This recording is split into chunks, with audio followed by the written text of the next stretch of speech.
Well, in 15 minutes to try and say something about shamanism and hallucinogens, we're just going to touch the surface. And I figure the simplest way to do this is just to sort of unload on you how I see these things. Shamanism is not some obscure concern of cultural anthropologists. Shamanism is how religion was practiced for its first 1,000,000 years. Up until about 12,000 years ago, there was no other form of religion on this planet. That was how people attained some kind of access to the sacred. And so shamanism then becomes about technique. And if any of you are students of the literature of shamanism, you probably know that one of the great overviews of shamanism is contained in Mircea Eliade's book, Shamanism, The Archaic Techniques of Ecstasy. The Archaic Techniques of Ecstasy. In other words, shamanism is not so much a religion as ordinarily conceived as it is a kind of pre-rational science, a kind of methodology for attaining a certain kind of experience. And then the question becomes, what experience and what's so great about it? Well, the experience that is attained, if we can attempt to rise to some kind of cosmic overview so that we are not dealing with the experience in the context of what the Mazatecs say or the Witoto or some other tribal people. But when we attempt to pool all of this descriptive data, then what is the experience that the shaman is having that is making him or her an exemplar in their own society, and in a sense, almost superhuman? Well, if you analyze thousands and thousands of these shamanic experiences, both both plant-induced and non-plant-induced, the overwhelming connecting thread is boundary dissolution. This is what the experience is that we are all seeking, that we call terrifying, wonderful, desirable, horrible. But what it is it's the experience of having the roof fall in and the floor fall out all at once. Boundary dissolution. Why should that be so important, so wonderful? Because it acts psychologically in the human being like a birth experience. The world is made new. Everything is seen through newly opened eyes. Now, there are many techniques of shamanism for attaining this state. Celibacy, withholding food, ordeals, flagellation, mutilation. Doesn't sound like a program for a lot of fun, does it? And then hallucinogenic plants. Now, it's a question which always emerges at these conferences. All of you people are talking about drugs and plant substances. Isn't there another way to do this? Isn't this what the great yogic systems, the great tantric systems of thought have opened up for us without the self-polluting act of ingesting a plant into our bodies and polluting our precious bodily essences? The answer is no. No. And the further answer is the reason the universe is constructed this way is that so you will be forced to humble yourself into the admission that you can't do it alone. Why should you be able to do it alone? Where is it writ in adamantine that Joe Blow should be able to walk directly into the antechamber of the Most High simply because he or she wants to? Nowhere. The sine qua non fancy Latin for you can't get along without it. The sine qua non for attaining a psychedelic experience is humbling yourself to the point where you admit that you must submit to the experience of the plant or the drug. This act of surrender is the major technical function you will be called upon to perform during the psychedelic trip. You just keep saying, "Take me, I'm yours. Take me, I'm yours," and it will do the rest. Well, this is much too much to get into in 15 minutes. But why the tension between boundary and boundary dissolution? Why the tension between the closed personal world of reinforced neurotic constructs that we call ordinary psychological health?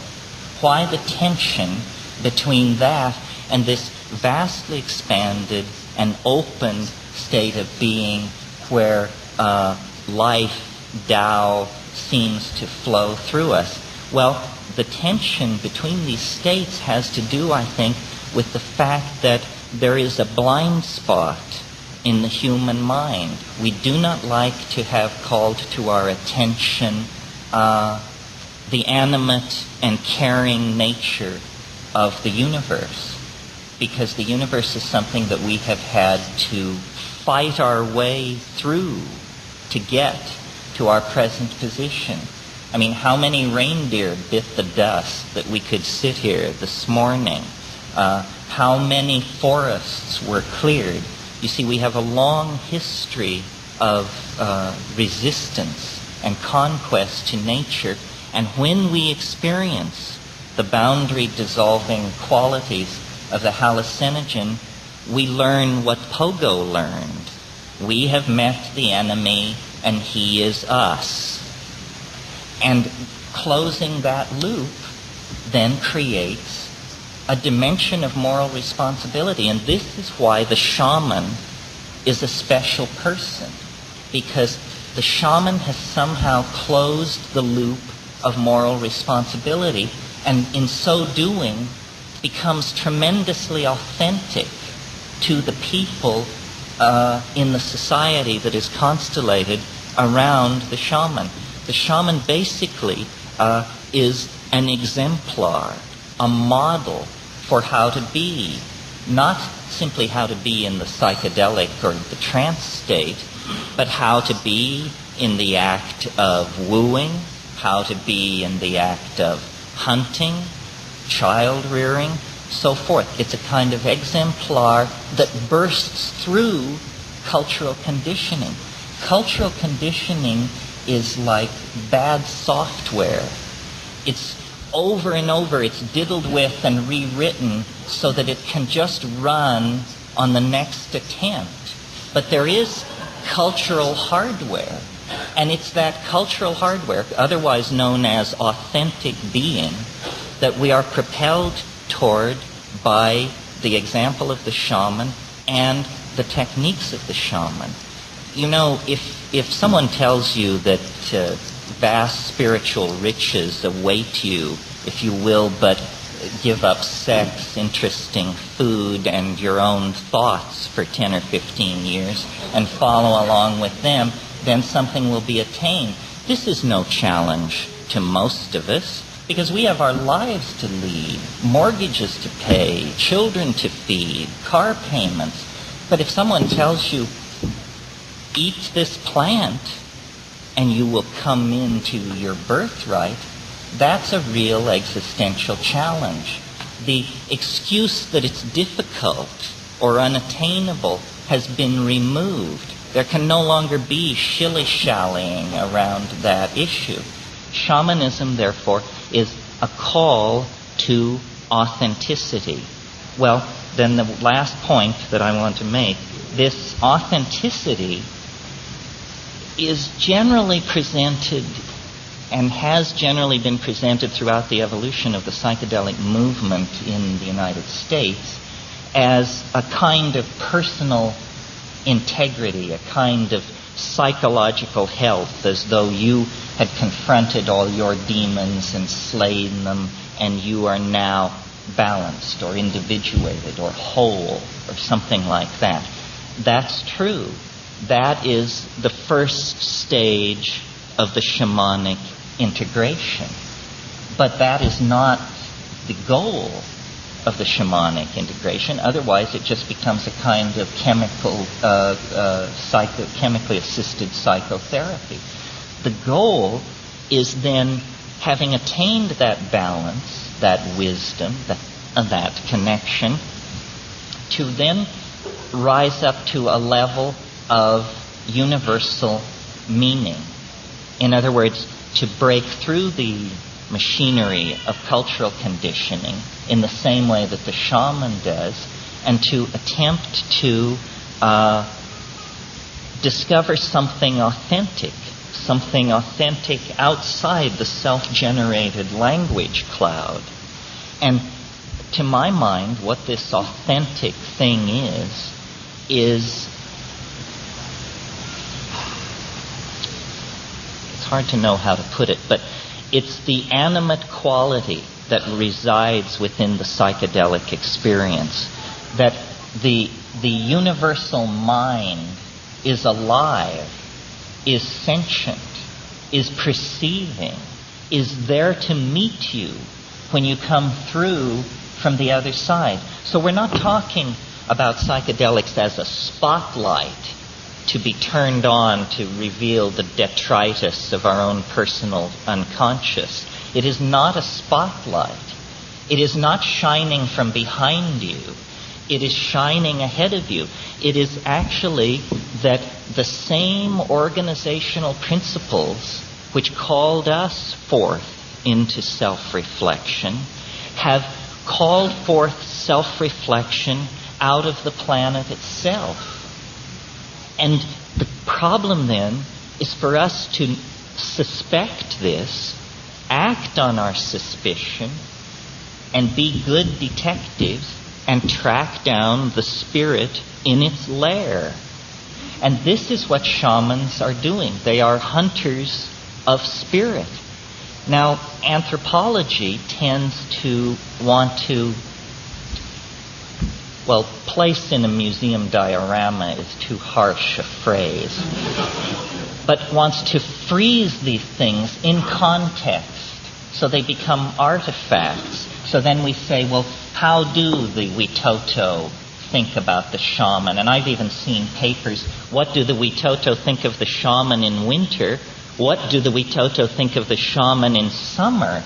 Well, not only is this a stupid question on the face of it, but since they don't have winter and summer, it's a stupid question beneath the surface. Shamanism does not exist in the same way that other culture-bound institutions exist for us to catalog and reflect on. Rather, this is a case where we played the role of the prodigal son, the descent into physis, the descent into matter. For 15,000 years we have wandered to a desert, and we are now very well adapted to the deserts of rationalism, materialism, state politics, patriarchy, so forth and so on. But there is no food in a desert. Eventually, there has to be a promised land. And I believe that many people in this room know that personally, that promised land is the psychedelic experience. The larger challenge, and it is a larger challenge, it's easy to fix your own mind. The larger challenge is to somehow make this private doorway a public option. Empower ourselves to speak of this in such a way that it cannot be put down.